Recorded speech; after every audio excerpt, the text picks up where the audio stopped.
Bienvenue dans cette sensibilisation générale sur le RGPD. Je vais vous donner l'essentiel des points rapidement. Alors, on commence en 2010-2016. On a eu beaucoup avant la réforme du RGPD, on a eu beaucoup d'affaires comme l'affaire Snowden qui montrait que les États-Unis interceptaient des tonnes de données à caractère personnel, l'affaire Facebook dans laquelle effectivement on voyait que la plateforme était absolument pas conforme à la réglementation qui existait déjà. On avait une réglementation qui était très bien, qui était bien faite, qui datait de 1995. On a une directive, c'était super, mais il n'y avait pas de sanctions. Et ça, c'était un point qui était vraiment important, c'est qu'il y avait beaucoup d'entreprises qui disaient en fait, on va traiter ça en gestion de risque. Peu importe qu'on soit condamné, de toute façon, la condamnation nous coûtera beaucoup moins cher que le fait de se mettre en conformité. Donc ça posait un problème majeur. Donc on avait des numéros de carte bancaire par centaines de millions qui se retrouvaient dans la nature. Et effectivement, il y avait une véritable problématique d'atteinte aux données à caractère personnel et voilà, aux données dont les personnes sont traitées. Et donc, il y a eu peut-être une affaire qui était la plus symptomatique à l'époque. En 2011, Google a été condamné à 2 reprises. Une première fois à 100 000 euros. Donc 100 000 euros pour Google, vous imaginez ce que ça représente. Ça fait exactement 2 minutes de leur budget, de leur chiffre d'affaires à l'époque. Donc c'est pas très important. Et moi j'avais calculé que ça faisait à peu près 2 jours de budget café pour leurs ingénieurs. Donc c'était vraiment pas dissuasif. Et donc Google a été condamné. Et puis en fait ils ont mis un message sur... donc ils ont vraiment poussé le bouchon assez loin. Ils ont mis un message... Bon, ils étaient obligés de mettre un message sur leur site, sur la page web pendant 24 heures. Donc c'était vraiment pas très dissuasif. Et puis, en fait, ils ont mis le message en disant que voilà, ils ont été condamnés. Et puis, ils ont mis un lien vers le site de la CNIL. Il y a eu tellement de visites de la CNIL que ça a complètement fait crouler leur serveur. Donc, ça vous donne un ordre d'idée du fait que, voilà, en fait, il y avait une réglementation qui existait vraiment. Il y avait des données, il y avait beaucoup d'actes, il y avait beaucoup d'atteintes aux données personnelles, mais personne ne prenait ça vraiment très sérieusement. Enfin, il y avait quelques entreprises qui prenaient ça un peu sérieusement, mais globalement, voilà, c'était pas très dissuasif. Et donc, ça a vraiment fait, ça a vraiment généré une réaction très très forte de la part de la Commission européenne en 2011 qui a présenté un nouveau projet. Et en fait, là, il y a vraiment quelque chose qui est très important parce qu'ils ont vraiment ressenti une atteinte à leur crédibilité en termes de réglementation, de pouvoir de régulation. Et donc, ce qu'ils ont fait, c'est qu'ils ont fait un copier-coller de mécanismes de sanctions qui existaient en matière de droit de la concurrence et qui avaient généré des sanctions de l'ordre d'1 milliard d'euros. À l'époque, c'était quand même assez considérable. Et en fait, ils ont fait le copier-coller de ce mécanisme et ils l'ont introduit dans la réglementation en matière de protection des données à caractère personnel. Et donc, on voit vraiment dès l'origine de cette réforme que l'objectif, c'était d'utiliser des mécanismes qui ont fait plier les très grandes entreprises, des mécanismes de sanctions pour s'assurer que la réglementation soit vraiment appliquée. Et donc, on voit vraiment que c'est pas une réglementation simplement d'apparat qui va disparaître dans quelques années ou qui est destinée à jamais être appliquée. Non, c'est une réglementation qui est là pour être appliquée et qui va générer des sanctions qui sont importantes. Et je vais vous montrer qui a généré depuis 2018 des sanctions qui sont très significatives. Et donc, voilà. Et donc, il y a certaines entreprises qui ont des risques qui sont très importants par rapport à ça, en particulier les grandes entreprises, parce qu'elles risquent jusqu'à 4% du chiffre d'affaires global d'un groupe. Donc, c'est des sommes qui sont faramineuses pour des grandes entreprises. Et donc, à partir de là, eh bien, alors pour les plus petites entreprises, c'est de l'ordre de 20 millions d'euros. Donc voilà, donc c'est quand même des amendes qui sont là pour être appliquées. Il y a des vrais risques pour les grandes structures et des risques réels pour les plus petites structures. Et donc, voilà, on n'est plus dans une réglementation d'apparat. Donc, alors je vous donne un exemple. Si votre entreprise vend des prestations ou des produits ou des services à des grandes entreprises du CAC 40 ou des groupes internationaux, en général, elles vont vous imposer contractuellement de payer les amendes qui sont liées au non-respect de votre conformité RGPD qui peuvent avoir un impact sur elles. Donc, si vous sous-traitez, donc on a fait un audit par exemple pour une entreprise qui travaillait dans le domaine en matière bancaire, qui fournissait des terminaux bancaires. Et en fait, donc c'est une petite entreprise, 200 personnes, et ils sont entrés en contrat avec des grandes banques qui leur ont imposé les sanctions suivantes dans les contrats. En cas de mauvaise exécution du contractuel, le prestataire s'engage au titre de son obligation de résultat. Ça, c'est ce qu'elles vont vous faire écrire dans vos contrats. Donc, une obligation de résultat à indemniser la banque de tout préjudice direct qui résulterait pour elle de cette mauvaise exécution, dont toute somme que la banque serait amenée à verser suite à une condamnation. Vous voyez que ça vise expressément toutes les infractions au RGPD. Et donc, vous imaginez que si cette petite entreprise elle se trouve en infraction et qu'il y a une amende qui est prononcée de plusieurs dizaines ou plusieurs centaines de millions d'euros, eh bien c'est juste la fin de la petite entreprise. Elle a une obligation de résultat par rapport à ça, et donc ça peut générer des problèmes qui sont assez critiques. Donc en termes de vente, dès lors que vous vendez à des grandes entreprises, vous allez être vraiment tenu d'avoir une attention vraiment spécifique par rapport à ça, parce que ça peut avoir des conséquences qui sont vraiment désastreuses. Et donc ce que je vous donne ici, ça c'est des vrais contrats que l'on a obtenus de la part de nos clients, et des vraies clauses contractuelles qui ont été signées par eux. Donc voilà. Et donc bon courage pour gérer une obligation de résultat. C'est quand même ils n'ont pas été très sympas avec eux.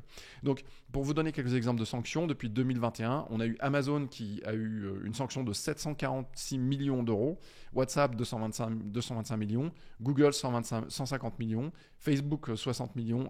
Ils ont une sanction récemment plus importante par rapport à ça. H&M 35 millions. Voilà. Donc Telecom Italia 27, 28 millions. Donc voilà. Donc c'est vraiment une réglementation qui est là pour générer des sanctions, s'assurer que les données à caractère personnel sont relativement bien protégées, et donc voilà, on n'est plus dans la gestion de risque. Et donc voilà, il y a un certain nombre de choses que l'on peut faire et un certain nombre de choses que l'on ne peut pas faire. Ça ne veut pas dire que la réglementation est incroyablement complexe. Non, il y a des choses qu'on peut faire qui sont relativement simples, qui vous permettent d'avancer de manière effective et qui vous permettront de vous mettre en conformité rapidement. On a aussi beaucoup d'intelligence artificielle aujourd'hui qui va vous simplifier le travail. On arrive à vraiment faire en l'espace de 3 à 4 minutes ce que l'on faisait en 5 ou 7 semaines de travail. Donc voilà, on a vraiment des outils qui sont bien aujourd'hui pour ça. Donc vraiment, comprenez une chose, c'est que le RGPD a été conçu pour protéger les droits et libertés des personnes au regard des risques qui existent, qui sont relatifs au traitement de leurs données à caractère personnel. Alors pourquoi il y a des risques qui sont relatifs au traitement de leurs données à caractère personnel? Parce que simplement, les données peuvent être dupliquées. Il y a vraiment un risque de perte de contrôle des données à partir du moment où on les met sur informatique. C'est comme ça, c'est juste la nature des choses.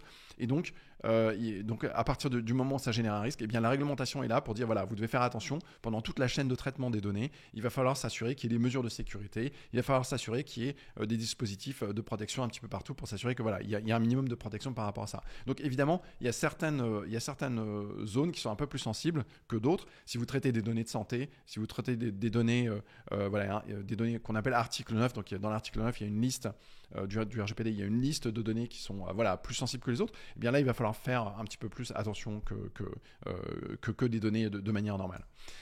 Alors le scope du RGPD, en quoi ça vous concerne? Donc j'ai parlé déjà de données à caractère personnel. Il faut bien comprendre que le RGPD vise la protection des données à caractère personnel. Alors attention à une chose, à ne pas faire cette erreur, c'est que les données à caractère personnel ne visent pas les données privées. Ça vise en fait toute donnée qui va permettre d'identifier directement ou indirectement une personne. Donc par exemple une image, un site d'e-commerce dans lequel vous avez des commandes, eh bien ça va ça va générer une activité de traitement de données à caractère personnel, donc ça va générer des DCP, des données à caractère personnel. Tout ce qui est publication sur réseaux sociaux, ça va également concerner les DCP. Et donc voilà, ce que je vous dis, je vous donne une définition simple. On ne va pas regarder toutes les définitions qui sont dans le RGPD. Je vous donne vraiment une vision la plus simple possible. Une donnée personnelle, c'est tout ce qui permet d'identifier directement ou indirectement une personne physique. Donc si on regarde quelles sont les activités de traitement qui existent dans une organisation, on a le site internet qui va avec les formulaires de contact, une newsletter, etc. On a le CRM, on a la cantine, les cartes cantine. Et là, vous allez avoir forcément, si vous avez une carte cantine, si vous avez une cantine, c'est bien. Si vous avez une carte cantine, vous aurez probablement dedans des éléments de paiement, peut-être votre nom, votre prénom. Et là, ça va effectivement générer un traitement de données à caractère personnel. On a tout ce qui est gestion du personnel. Alors là, en matière RH, on a énormément de DCP, on a énormément de données liées à ça. On a tout ce qui est accès aux locaux. On peut avoir un badge d'accès avec une autorisation d'accès par rapport à ça. Sauvegarde, recrutement, appel téléphonique, effectivement là il y a encore de la DCP dedans. Tout ce qui est comptabilité avec des factures, des noms, des prénoms, tout ça c'est de la donnée à caractère personnel. Tout ce qui est vidéosurveillance, c'est de la donnée à caractère personnel, etc.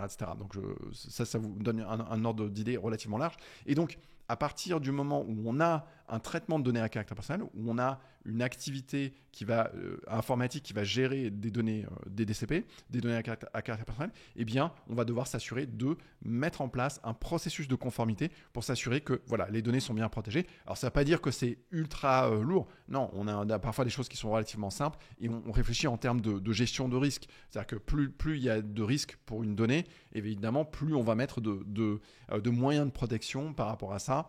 Et évidemment, si on a des données qui ne sont pas du tout risquées, on va mettre moins d'attention parce que l'objectif du RGPD, c'est toujours s'assurer de limiter les risques et de protéger la donnée au regard de sa sensibilité, au regard de la nature de la donnée elle-même. Donc, mais par contre, faites attention à ne pas verser dans l'excès de côté en disant voilà, en fait, il n'y a pas de risque, donc on ne fait rien. Non, il y a quand même un certain nombre de choses à mettre en place. Donc, les amendes sont absolument considérables. Les amendes administratives sont absolument considérables. Elles sont potentiellement considérables et le sont dans la loi et le sont en pratique également. Mais disons que le potentiel max est vraiment très important. Pour Amazon, par exemple, pour vous donner un ordre d'idée, j'avais pris leur chiffre d'affaires il y a de ça 5 ans. L'amende maximale que Amazon pourrait prendre, c'est de l'ordre de 7 milliards d'euros. Donc ça vous donne une ordre d'idée du montant, c'est absolument considérable. Pour vous donner juste un ordre de grandeur, c'est l'équivalent de 22 millions d'Apple Watch. Donc voilà, c'est quasiment équipé toute la France d'Apple Watch. Ça vous donne, voilà, parce que c'est vrai que c'est pas évident de se dire, voilà, 5 milliards, 7 milliards, qu'est-ce que ça fait ? Bah voilà, ça fait quand même beaucoup de montres.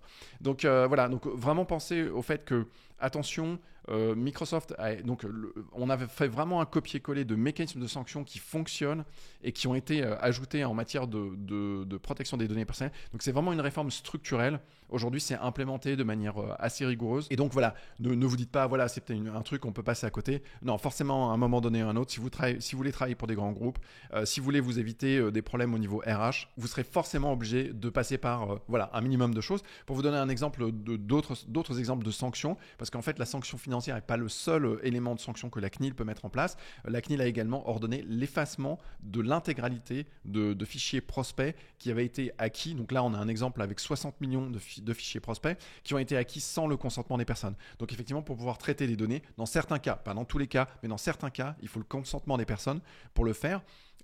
Et donc, si le consentement n'a pas bien été acquis conformément à ce que le RGPD indique, eh bien, l'acquisition des données est illicite et effectivement, la CNIL peut tout à fait demander l'effacement de l'intégralité du fichier. On a un exemple ici où des données avaient été acquises de manière illicite et la CNIL a demandé l'effacement de l'intégralité du fichier. Donc voilà, pour une petite entreprise qui essaie de se développer, qui fait de la prospection, voilà, ça c'est des points sur lesquels il faut faire attention parce qu'il faut s'assurer de quand on doit collecter le consentement, eh bien de bien valider le fait que le consentement a bien été acquis parce que en fait toutes les données qui reposent qui vont faire la richesse de l'entreprise, eh bien peuvent être potentiellement effacées à la demande d'une autorité de contrôle qui ferait un contrôle, qui ferait une vérification ou un conflit interne, un salarié qui va dire voilà en fait moi j'ai été licencié, j'informe la CNIL que voilà les données n'ont pas été collectées de manière licite, ça arrive tout le temps et donc voilà c'est des risques qui sont pas nécessaires à avoir en fait, on peut les éliminer de manière relativement simple. Encore un exemple de sanctions, Carrefour a été sanctionné à 3 millions d'euros, etc. Je vous montre voilà quelques autres exemples de sanctions pour les grandes entreprises. H&M qui a été sanctionné pour surveillance illégale de ses employés, British Airways qui a été sanctionné 22 millions d'euros pour ne pas avoir sécurisé ses données, donc il y a des données qui sont parties dans la nature, un hôtel Marriott 20 millions pour également pas avoir sécurisé ses données, une autre entreprise pour 10 millions d'euros pour surveillance illégale des employés. Et puis pour les petites structures, de la vente en ligne de chaussures, 250 000 euros pour collecte illégale de données. Une application mobile, 20 000 euros de sanctions pour l'envoi d'emails sans le consentement, etc. Donc il y a plein, ou deux médecins qui ont été sanctionnés à 9 000 euros pour ne pas avoir protégé les données médicales sur le web. Donc voilà, donc, en fait, c'est inscrit déjà dans la loi, dans le règlement, le fait que voilà, lorsque une autorité de contrôle comme la CNIL ou d'autres autorités en matière, en Europe, mettent en place un contrôle, et puis décident d'une amende, l'amende doit être effective, proportionnée et dissuasive. Donc, ce qui fait qu'il y a toujours un minimum de sanctions qui doit être prononcé de la part des autorités de contrôle, qui fait que voilà, on s'assure que la réglementation doit être implémentée, les sanctions doivent être effectives, et donc voilà, donc il y a vraiment une idée derrière que on veut que cette réglementation soit mise en place. Et de manière générale, si je veux résumer un peu quelles sont les obligations, c'est pas si compliqué. En fait, on doit dire pourquoi on collecte des données à caractère personnel. On doit expliquer ce que l'on en fait. Donc, on doit avoir quand même de la transparence par rapport à ça et s'assurer que effectivement pendant toute la chaîne de traitement des données, eh bien, ce soit vraiment le cas, qu'il n'y ait pas de dérive par rapport à ça. Et puis, on doit donner la possibilité à la personne dont les données sont traitées d'en conserver un certain contrôle par rapport à ce traitement. Donc voilà, ça c'est vraiment le point, si je veux résumer les choses de manière assez simple, il faut s'assurer de mettre ça en place. Alors on a un process de conformité à déployer. Alors dès lors que vous mettez en place une activité de traitement, par exemple vous allez dire voilà, on va mettre en place une newsletter, on va collecter des données personnelles, on va collecter un email, on va envoyer des emails relatifs à nos offres produits, on va développer notre activité commerciale par rapport à ça. Très bien, il n'y a aucun souci de ce côté-là. Ce que l'on fait, c'est qu'on déploie un process de conformité. On s'assure que le consentement a bien été acquis, qu'il y a des mentions légales lors de la collecte, que effectivement les données, qu'une personne peut se désinscrire de la newsletter. On va s'assurer que il y a une sécurité minimale des données personnelles. Ouais, c'est pas incroyablement complexe. Il y a un certain nombre de zones sur lesquelles il faut faire un peu attention. À partir du moment où vous faites appel à des sous-traitants, il faut bien faire attention aux sous-traitants que vous sélectionnez. Donc il y a encore une fois des outils d'IA qui vous permettent de régler ce problème en absolument 3 minutes, alors que normalement c'est un problème qu'on doit régler en 5 heures ou 6 heures de travail. Donc on a des outils qui sont très, très bien aujourd'hui.